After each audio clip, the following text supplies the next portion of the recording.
we fundamentally very much view Berachain as a leverage bet on the application layer, right?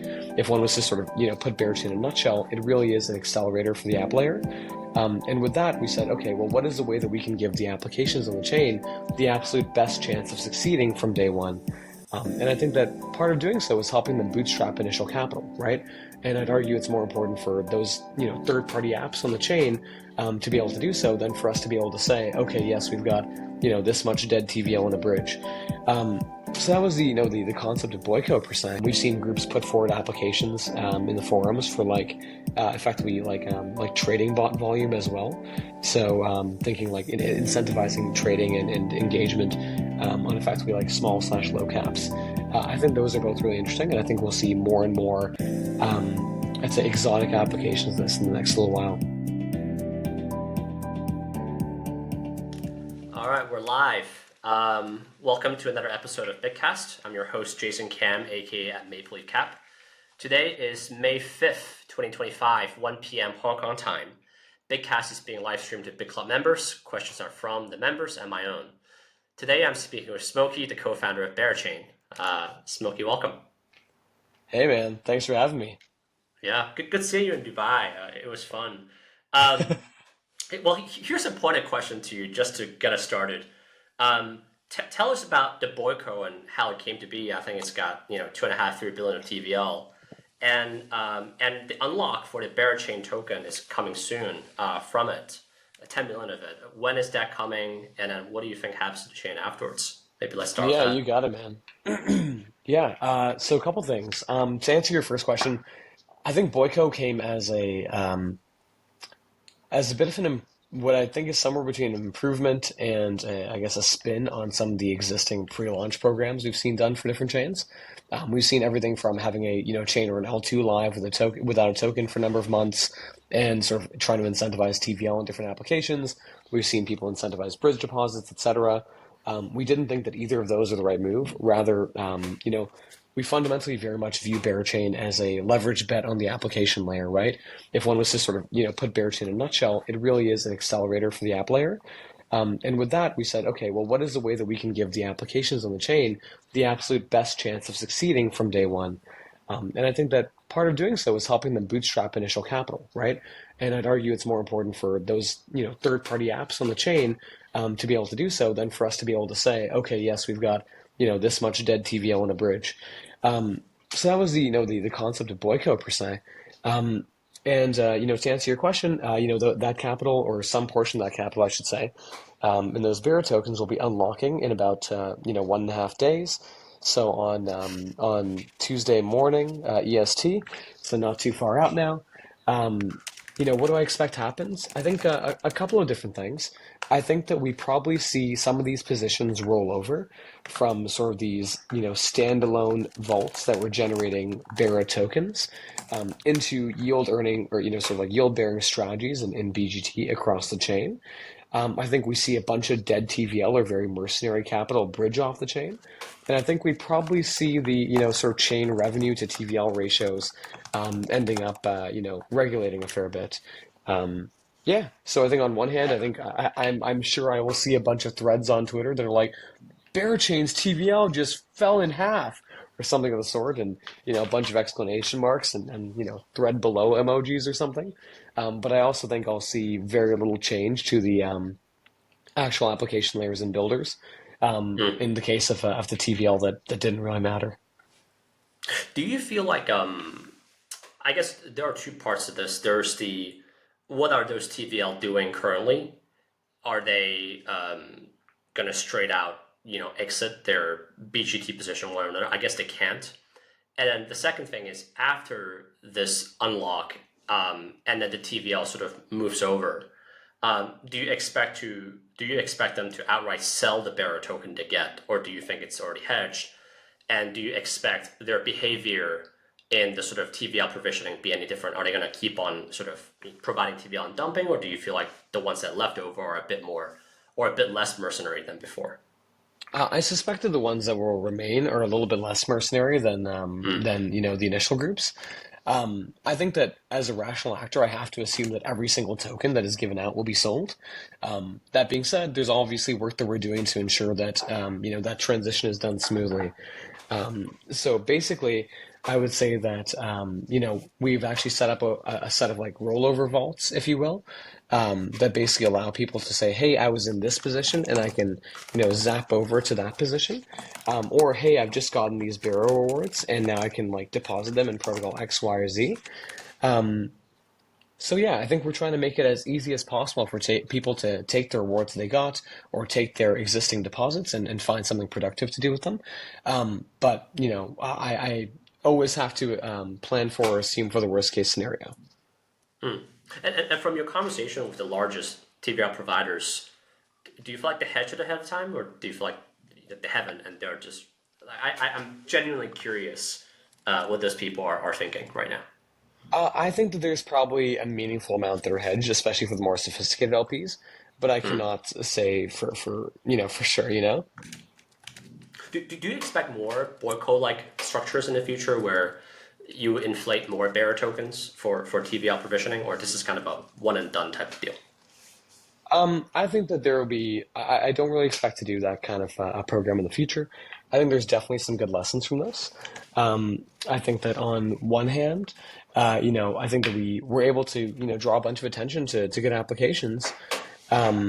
And I think that, it certainly gave them a bit of firepower, and in some cases, some of the, best rates on swaps or, borrow slash lend on ETH, et cetera. But at the same time, there was also capital that wasn't the most effectively used that we ended up subsidizing, right? So I don't love that part. I think that if we were to do anything in the future, if we were to do it again, it would be much more focused on majors. But I don't think the focus would be on TVL. I think it would be a focus on, just productive capital that is natively fee generating. I feel like this is why I kind of want to get you on this and talk through this. A is for my learning, Hmm. but B, the price word today actually makes this very interesting, which is one can perhaps make the argument a large part of the Bera is hedged, or if it's not, maybe the hedges roll off. This will be There will be like 8 to 9 months where there will be no more Bera emission, and all in the interim, it doesn't. It's unlikely that the IBGT or LBGT of the world would be, becoming of Bera. So you have this asset that hopefully will have no net emission.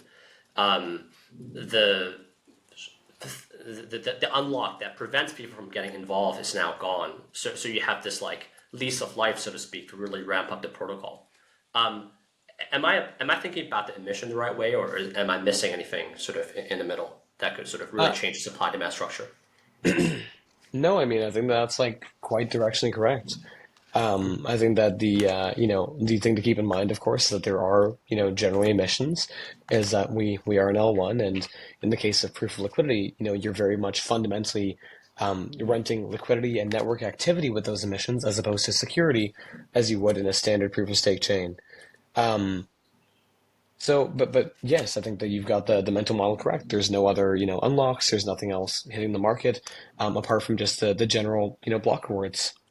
And before we get to the cool things I'm sure you want to talk about, like the new developments, I just want to get a. It took me a bit of time to get up to speed on what's going on in your chain, because it's a little bit of a new concept for me.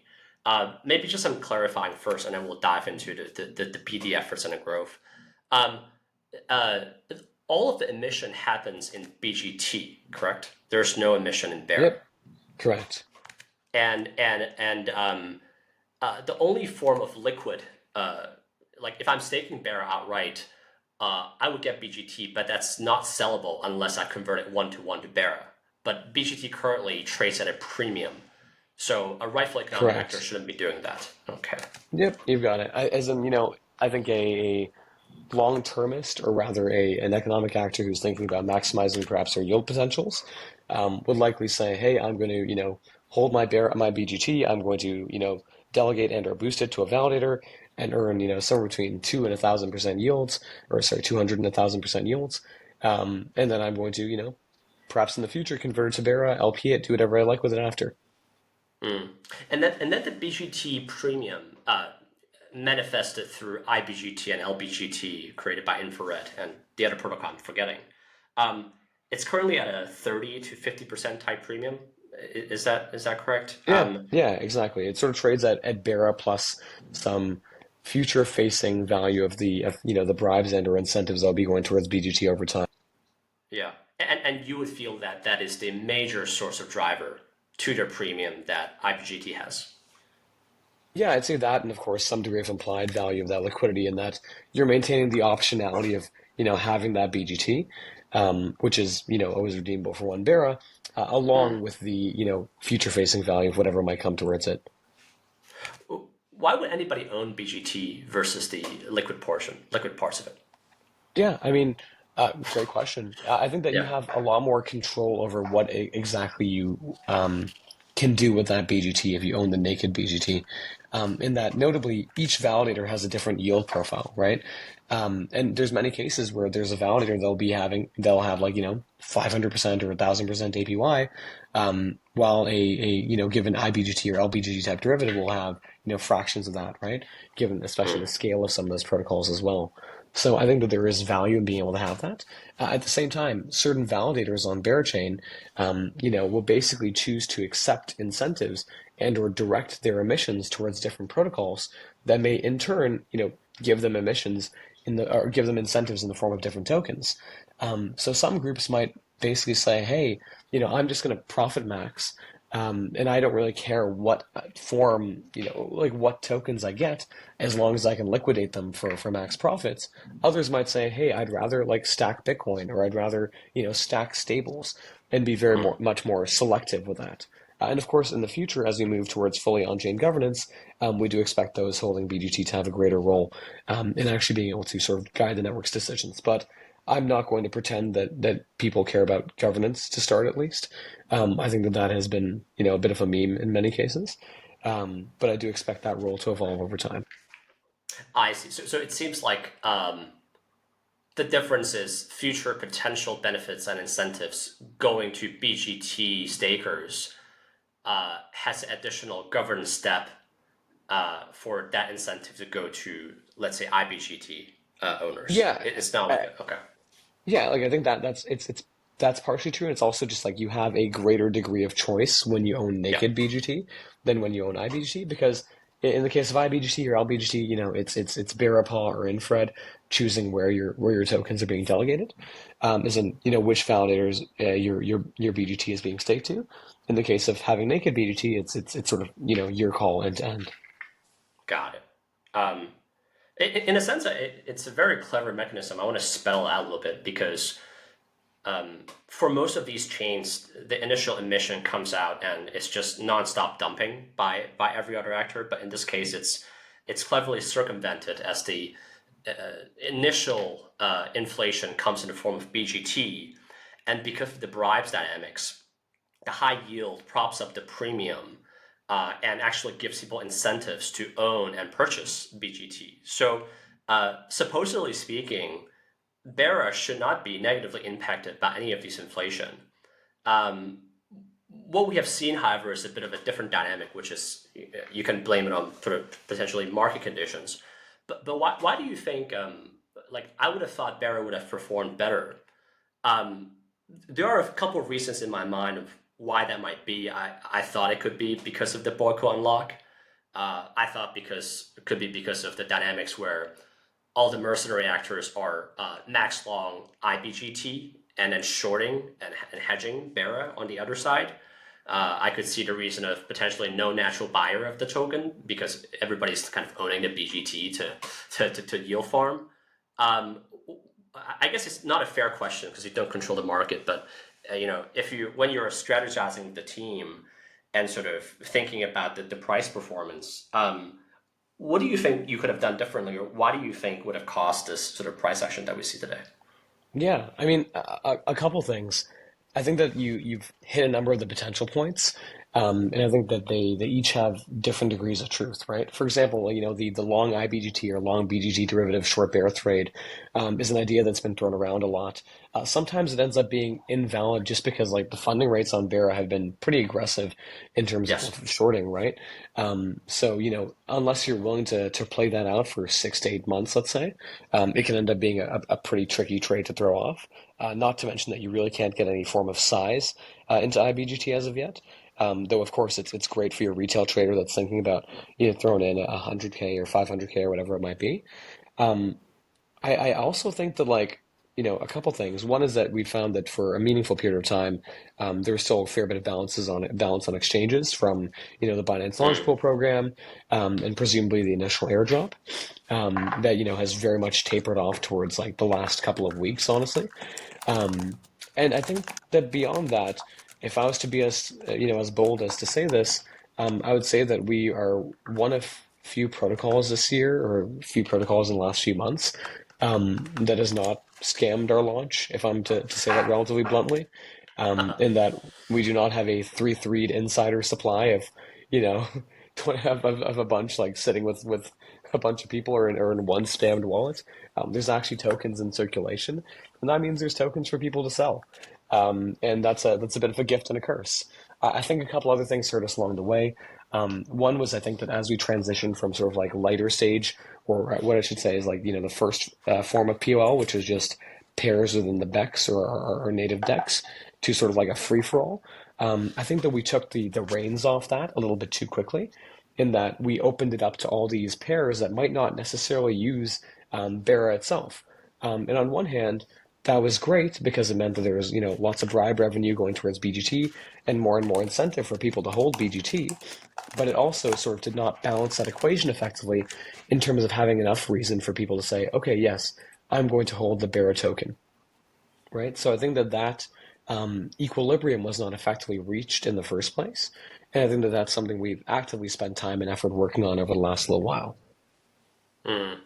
And this is also speaking on behalf of potentially other barrel holders, just to clarify.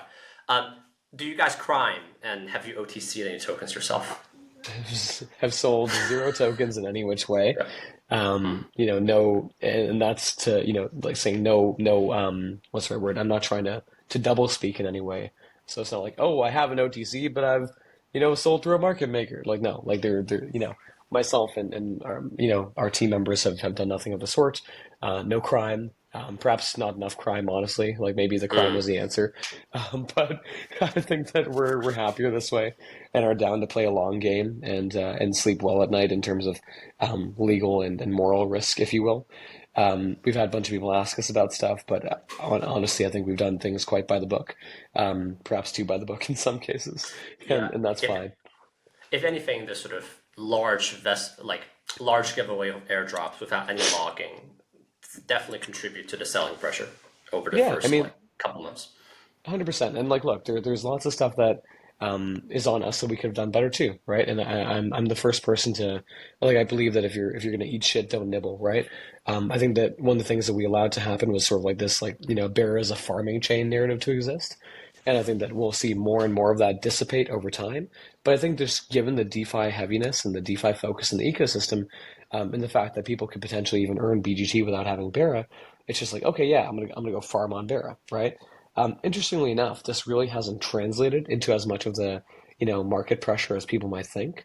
In that, like, 80+% of of BGT, sorry, is still actually, like not redeemed, and is just in the form of BGT, either in LSTs or on the market somewhere else. But I can understand why it can contribute to that image of like, okay, yeah, this is a chain for farming. Mm. And the VCs receive, like the investors, Hmm. they're staked. I guess their unvested bearer positions can be Hmm. staked, but they earn Yep, BGT. Is that correct. correct? That is correct. Yep. Okay. They're in BGT, and notably, I think like at one point we were getting a lot of flack for investor staking, and I understand that. I think again, hindsight is 2020, but we also raised our first round you know in early 2022 when this was pretty much the standard of operating procedure. So I think that what I can say is that the vast majority of our block rewards do not go towards validator staking slash, Bera stakers alone. They go towards protocols participating in proof of liquidity and those vaults as a whole, right? So even though there is a staking rate for insiders, if you will, I do not believe that that is a contributor really to market action, and it also kind of very much aligns because we have every investor's wallet and knowledge of their selling or lack thereof. And so far, like I read somewhere, there's only like 200K BGT being converted to Bera. Is that roughly correct? I don't know if the Uh, number's handy. I would have Yeah. to double check on, but I believe that I would actually think it's probably a little bit more than that, in that there's been like I want to say like 12 million ish BGT emitted over time, and I think that out of that like 2 million ish has been redeemed, something like that. I Um, see. so like so that it kind of goes closer to that number that I mentioned of like like over close to 20% only of BGT has been redeemed. I see. Interesting. And then I'd Um, say that notably the vast majority of that is actually, from LSTs again slash infrared and their iBera process. So like, that BGT being redeemed is actually just pretty much auto compounding into Bera, or a very large portion that is as well. So again, that's why some of those numbers don't particularly concern me. Interesting. Because I thought the one point of concern is, those that redeem at such a high premium and just, Hmm. I don't know if they're straight out selling.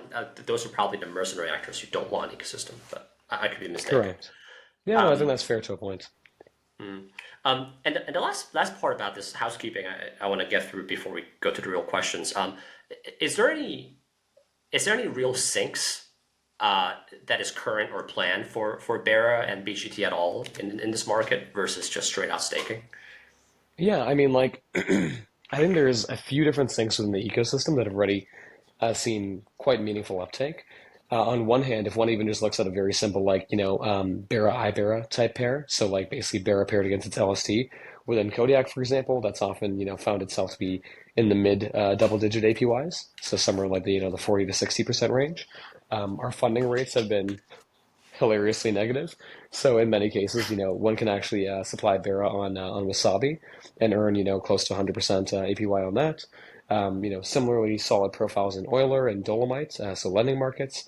Each of those have basically found themselves with like somewhere between 20 and 60% yield profiles at different points in time. So beyond just like pairing against other volatile assets and potentially taking on IL, I would say that there has been no shortage of I'd say what's the right word? I'd say there's been no shortage of opportunities for people to do stuff with their Bear on chain. Right, but I guess do Beras get destroyed in one way or another through usage? Ah, understood. I don't think that we're at that point yet. In that, like, Berachain is basically, fully EVM identical. So, even our gas logic is identical to Ethereum's, right? That means that, it's meant to take some time and have a little bit more action prior to those gas prices actually, driving up and EIP 1559 really kicking in, and being able to see meaningful, I'd say, bearer destruction, if you will, by that method. That being said, I do believe that we'll see more and more changes in the not too distant future, or improvements, if you will, that will help to take Bear off the market, and to drive more value towards Bear over time. I think that's a good segue because naturally going over time, because Bera is a layer one chain that needs economic activity over time. I would imagine the burn activity comes from people doing real stuff on it. What what are some of the biggest initiatives that really excite you going forward? One or two or three that you feel like could really kickstart economic activity, sort of change this perception you're a farming chain. Like, what are some of the most exciting things on the horizon you're working on? Yeah, man, where to start? I guess I'll throw a few different ones across different sectors. One that I think you are very familiar with as an investor is called Puffpaw. So, for viewers who are a little bit less familiar with that, Puffpaw is a quit smoking to earn deepen project, built natively on Berachain. Super experienced farming team, fuck, founding team. I guess Freudian slip there. With experience basically building Web2 vaping products for an extended period of time and shipping for leading brands in the space. They've already done, $7 million in sales, have deals with some of the largest vape distributors across APAC. And what's quite interesting for them, in my opinion, is on one hand, besides interesting, sort of node slash game theory and virality vectors, is that they're, monomaniacally focused on building a product that Web2 users and lay people can enjoy. And on one hand, it can actually have positive health benefits of being able to reduce people's nicotine consumption over time, as they effectively earn more tokens as they smoke, lower concentrations of nicotine. But on the other hand, actually procure somewhat interesting healthcare data that can even plug into these, cognitive behavioral therapy type solutions. So, I believe that those are the types of projects that can very easily scale to, tens, if not hundreds of thousands of users, and have those people, transacting on Berachain with very little lift. It can be sort of these like mass distribution events.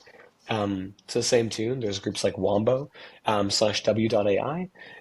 These guys, if you've ever seen a picture of, pregnant Biden and Trump kissing or something of the sort, they're likely responsible for it. They have a consumer AI app that was quite viral, 200 million plus downloads, still eight figures of active users.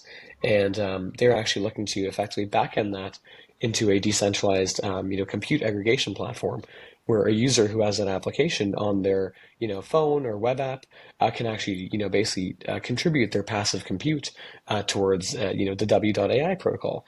The issue with most of these protocols is that they're a grift because no one wants the actual compute, right? And it's like, cool, I've got all these like H1000s or whatever, but who cares?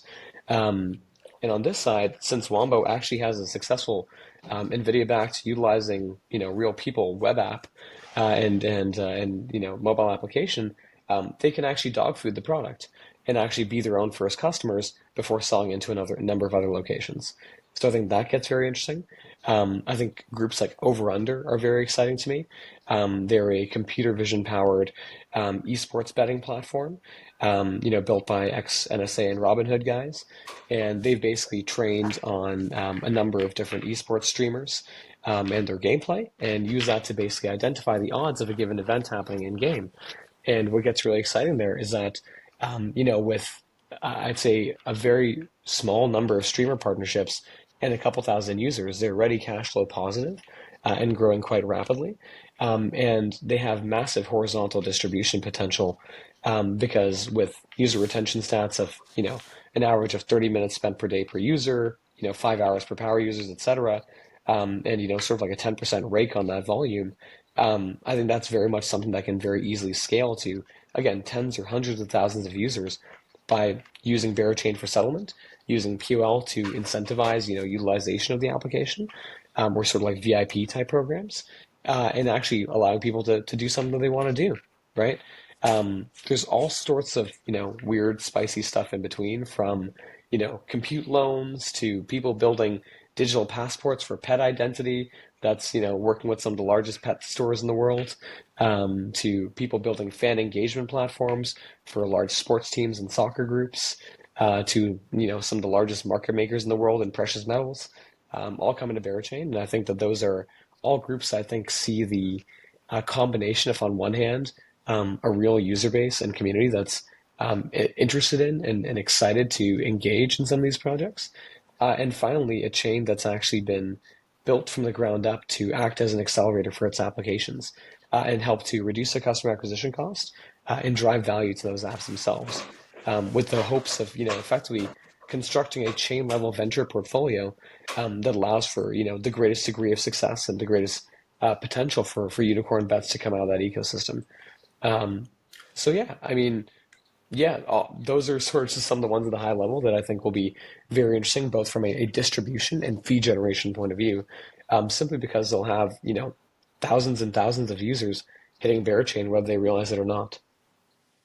Um, I, I, that's helpful. I guess a couple things there. Are these liquidity heavily liquidity dependent Hmm. protocols, or are they?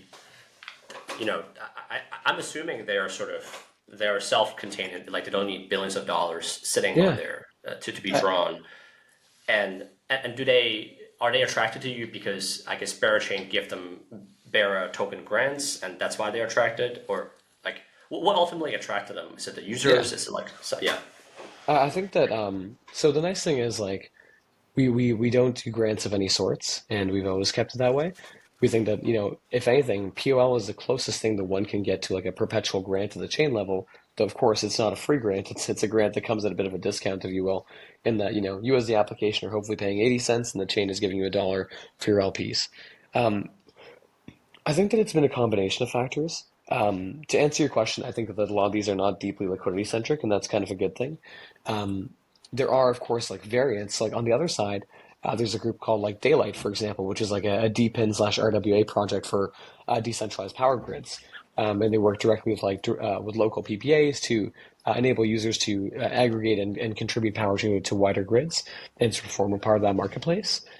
Those guys will be looking to bring in, hundreds of millions of dollars of capital to actually finance their operations and throw off quite meaningful yields. Um, but I'd say that a lot of the other groups, and including Daylight, have come to us for one of two reasons. One is that I think that we have a very sort of outbound, user-facing and developer-facing customer acquisition effort, and we try to very much be an extension of the team wherever we can. Some of these groups also ended up going through sort of the accelerator program that's arm's length to Berachain called Build a Bera.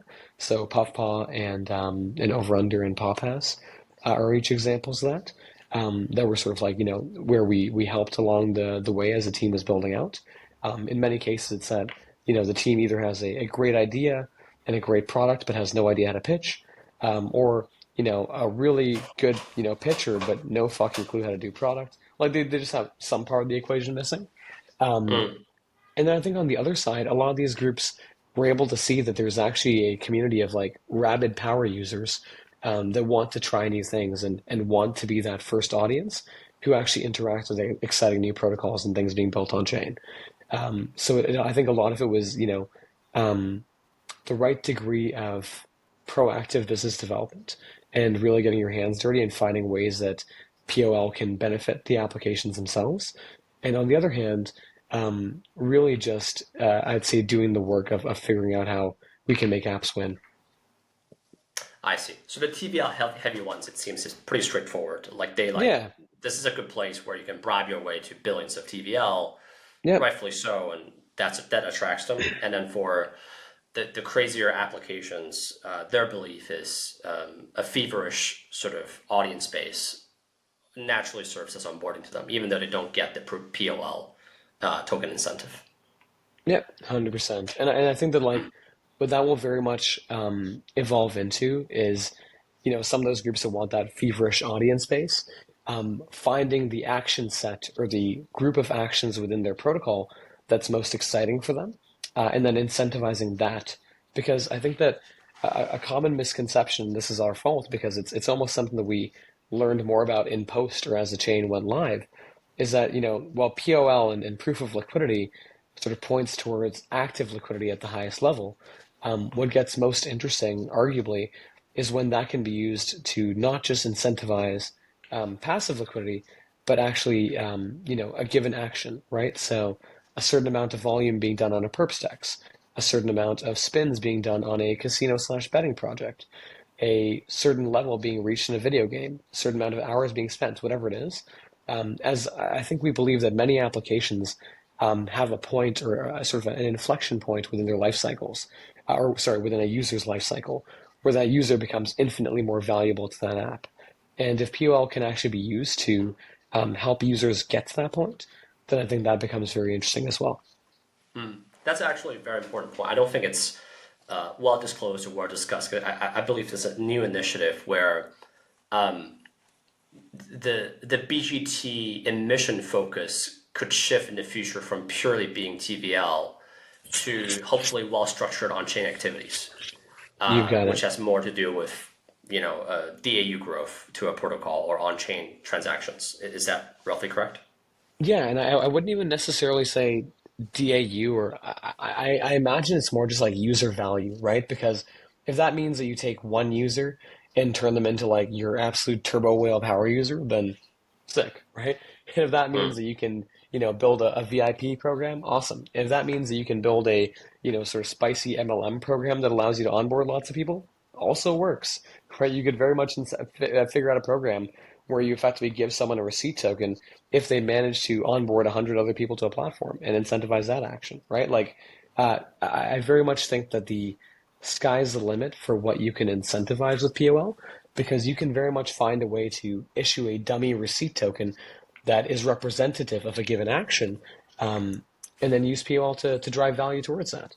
So I think that I that see. gets really cool if one is creative enough in what needs to be done. How soon could this be pushed out, you think? It's already happening. So like the first use cases that we've seen have been in perps volume.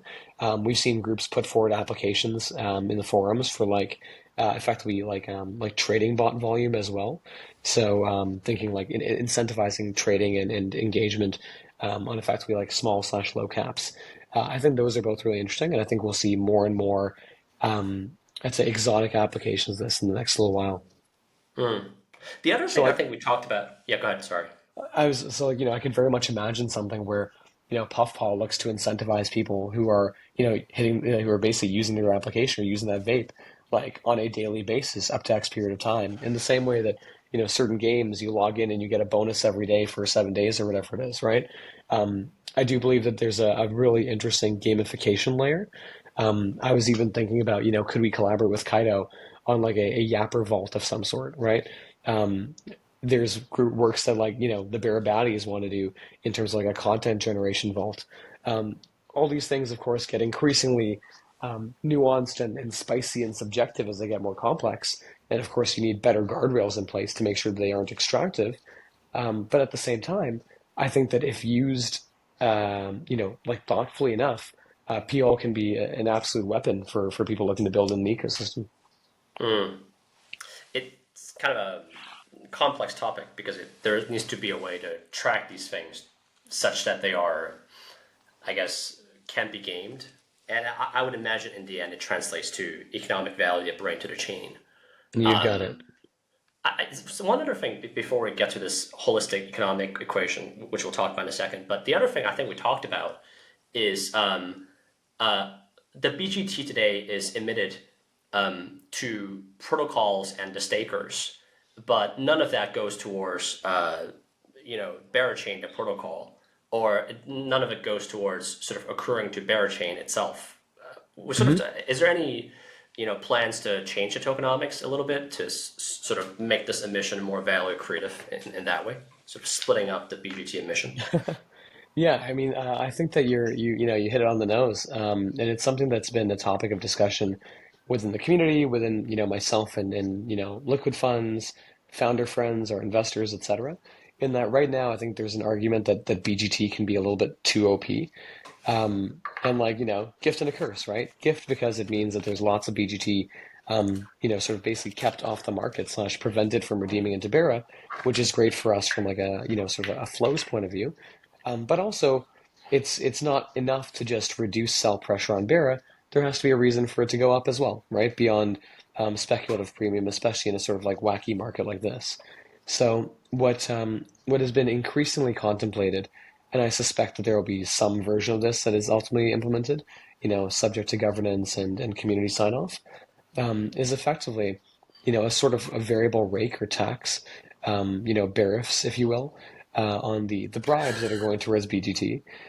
Because right now, even at the lows, like, BGT bribes are receiving between 75 to $100 million, annualized, and it leans on the upper side of that, to be clear. So within the first, I think 5 weeks, it's like 10 million in bribes. Um, so that's like pretty non-trivial. And what we believe is quite interesting there is to actually have a portion of those bribes go towards building protocol-owned liquidity for Bera Honey, which is one of the most traded pairs in the ecosystem in the chain BEX. Because what you get that way is that on one hand, you effectively get 8+ figures of pressure going towards building that Bera Honey LP over the course of a year, assuming that rates stay constant and that that is a reasonable representation of the future, along with the ability to consistently generate and ideally auto compound fees from Bera Honey LP itself in the BEX slash the chain native DEX, which can at its peak has thrown off 100K a day, and I believe could quite feasibly throw off 25 to 50K a day as it scales again, right? So we think that that gets quite interesting because on one hand, I think it allows a number of different groups and a number of different protocols to enter the Berachain ecosystem and bribe and still drive value to the Bera token, whether it's a stable pair, an LST pair, etc., and not be seen as extractive, while at the same time driving direct value to Bera in a manner that is actually, I'd say, growth oriented, as opposed to like just doing like buybacks or something for the sake of buybacks. We think about this as how do we actually build something that has the ability to compound. Mm. And just so I understand it clearly, currently BGT's emission bribe is being paid back to the BGT stakers and validators. Yep.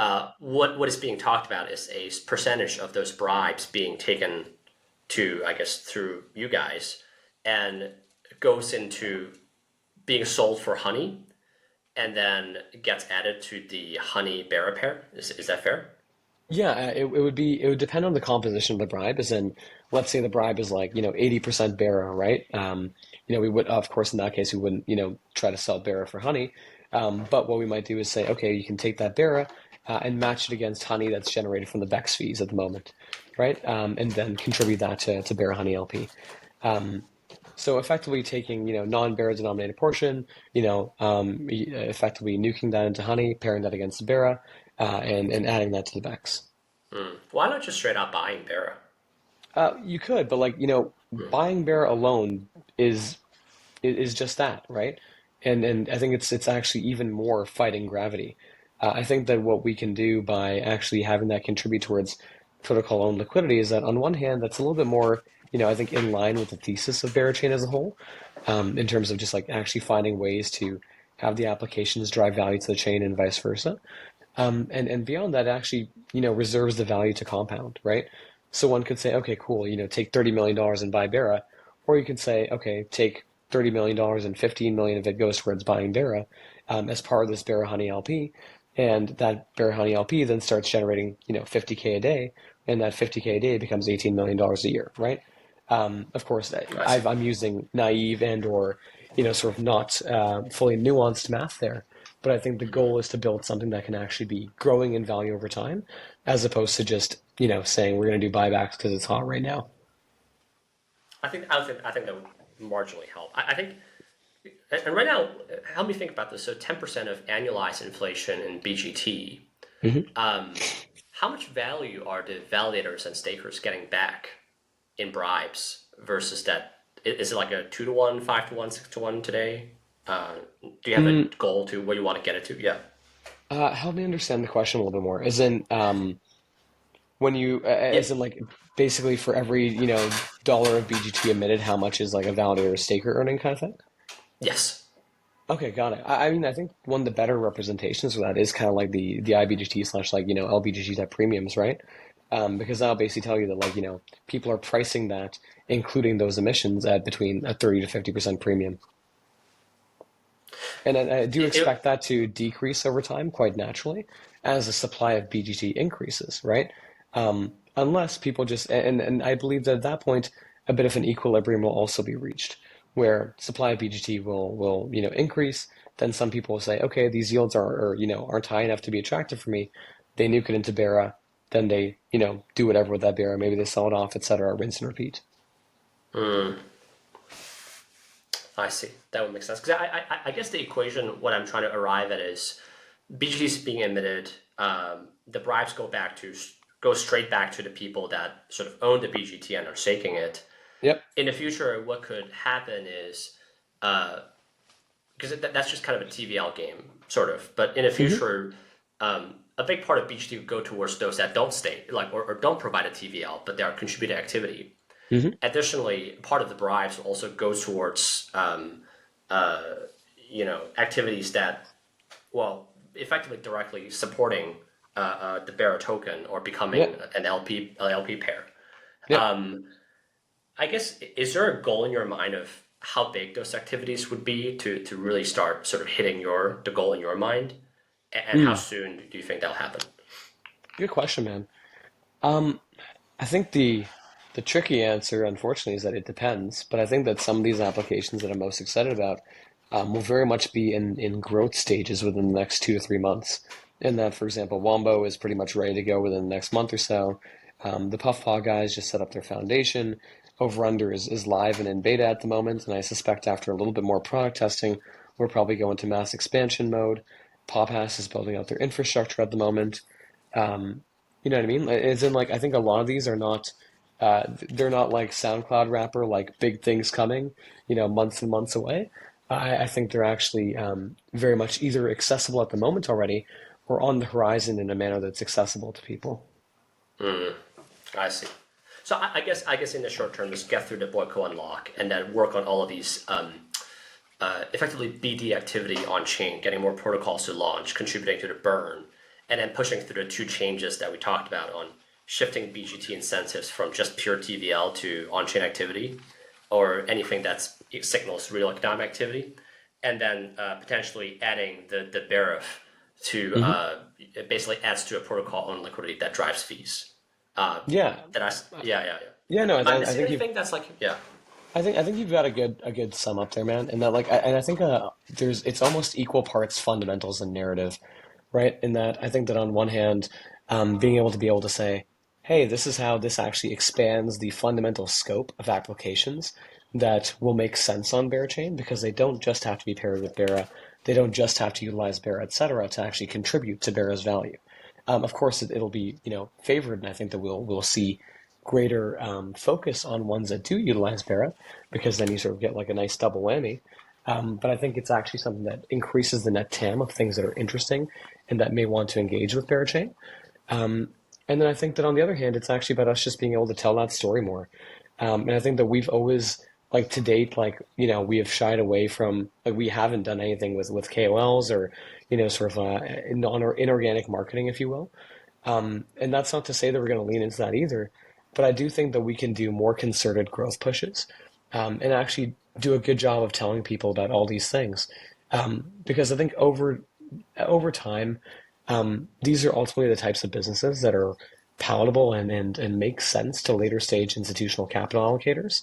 And the ultimate positioning or the ultimate way that I imagine that people will view Berachain is almost like a bit of like a Y Combinator at a chain level, right? In that the chain itself is helping to effectively, reduce the customer acquisition costs or, bridge the gap for this portfolio of like 50, 100 early stage companies. Um, and even though the chain itself will be a little bit of a loss leader to start, one would, and let's say it ends up having like net 2-3% inflation, when considering, the offsets from bribes and index fees and stuff like that. One can very much see that over time, if two of those companies ends up, making it out the hood and end up actually getting meaningful adoption, then I think that pays massive dividends to Bera itself, right? Not in a financial sense, but in the colloquial sense. So I think that being able to really build out that vision and have it be something that I think growth stage investors can align with as well is quite important for us because I think it's a lot easier to say, hey, this chain allows all the things that are built around it to succeed more than anywhere else. And I think that's a bit more of a palatable narrative than, here's this chain and you hold this token to get more of this token over time. Um, and of course, I'm a little bit biased as I am sort of pitching my own vision here. But I think that from the conversations that we've had so far, that idea has resonated quite well with people. What's your I think that's a good guide point. I think it would be sort of transactional volume and transactional fees in combined, hopefully eclipsing the BGT inflation you give away. I think it would be that and something to be said about like user count and network effects that are downstream of that. Because in many cases, like I actually, there's worlds in which we have millions and millions of transactions, and perhaps actually just like gas fee it up. But I think that takes a while, and if there's anything that we've seen from Solana, that isn't always the easiest way to win. But I do very much think that you can get enough distribution from that to find real massive sinks for a token. Um, what's a KPI for yourself? Let's say towards the end of the year or 2026 to drive that economic activity, or what would categorize a success for you Yeah, in that front? I think that there's a series of like North Star revenues that we think about, or North Star KPIs, my apologies, that we think about. On one hand, we look at the effectively bribes and or BGT volume that's coming in, and really like how much value is going to the BGT token, right? And or how much is coming into the system as a whole for bribes. Because that's really one of the best sources of like, economic health, et cetera. I think that alongside that, we'd look at on-chain volume. We'd be looking at, fee slash revenue, transaction volume. If there's one that I'll be thinking about the most, it is probably that bribe ratio, in terms of both ratio and magnitude. Just because I think that tells us how much people are willing to, put up and how much people want, effectively the Bera token and or the closest thing to the Bera token in the form of BGT. And I think that, from there, all the other stuff is downstream because if we've done that part right, then we should also be seeing meaningful transaction volumes. We should also be seeing, non-trivial TVL. We should also be seeing non-trivial DEX volume, so on and so forth. And where are they now, and what's the target? Right now they're like, not too crazy, like, 50 mil a day of that. And I think that, where I'd love to see us, did you say end of 2026? Sure. Or whatever Okay. target you commit yourself to. I mean, look, I think that I would love to see that like, 250 mil plus a day by, by the end of the year. And I think that, by the end of 2026, probably want to double that at least. And I think that, Transactional volume on chain, that is. sorry, not transactional volume. That's like DEX volume per se. And if I was to Got look it. at transactional volume, I think we're doing about like a million a day right now. I think that we'd probably like at least 5x that, if not more. So like, I think that, sort of 5 and 10 million would be sort of like next milestones for us, if you will. For context, ETH is normally between like, like 1 and 1.2, 1.4 of that. So like, I don't think that that's a crazy high bar for us to hold ourselves to either. Do you foresee a day where the bribes eclipse the BGT emitted? Unlikely. Just like in that, I think it's irrational in most cases, unless an application is incredibly bullish on like the future of like Bera slash BGT, etc. To be like, yes, I'm going to pay more than a dollar for a dollar, even if that dollar that they're getting is yield bearing. Like which is the one situation I can understand that framing within. But I think it's a little bit of a tough sell otherwise. And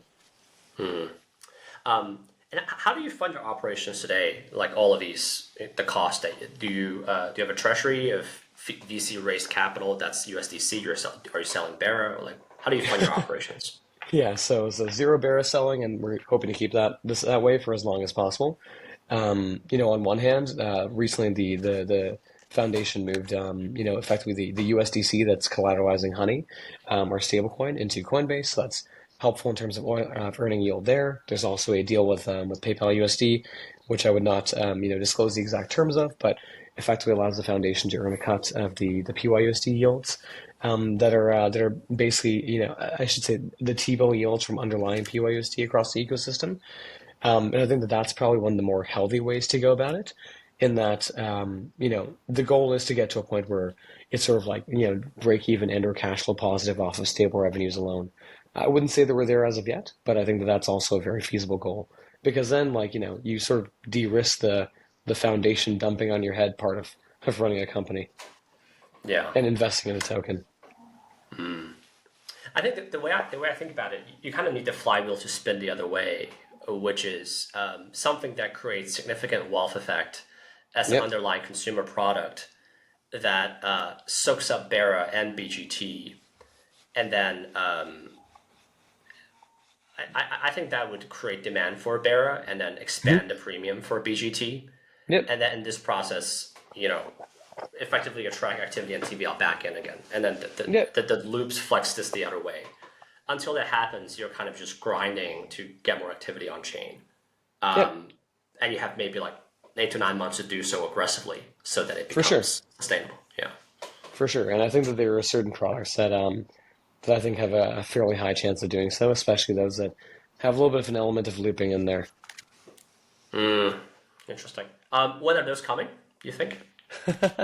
I think that the infrastructure for them already exists, and the actual plays themselves will probably exist for the next couple of months. Got it. Understood.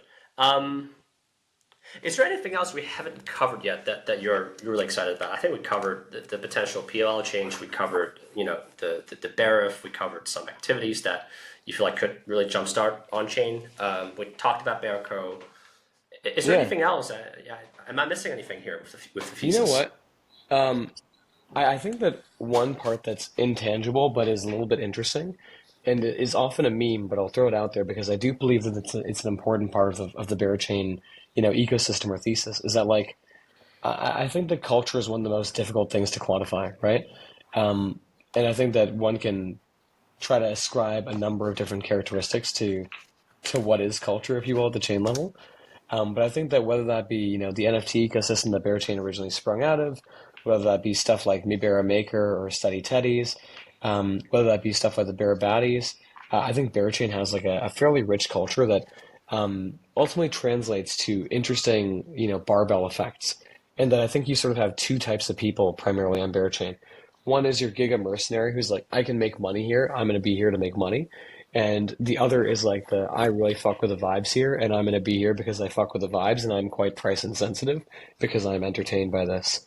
Um, and what's interesting is I think that you can find, ultra wealthy folks on both sides of that spectrum.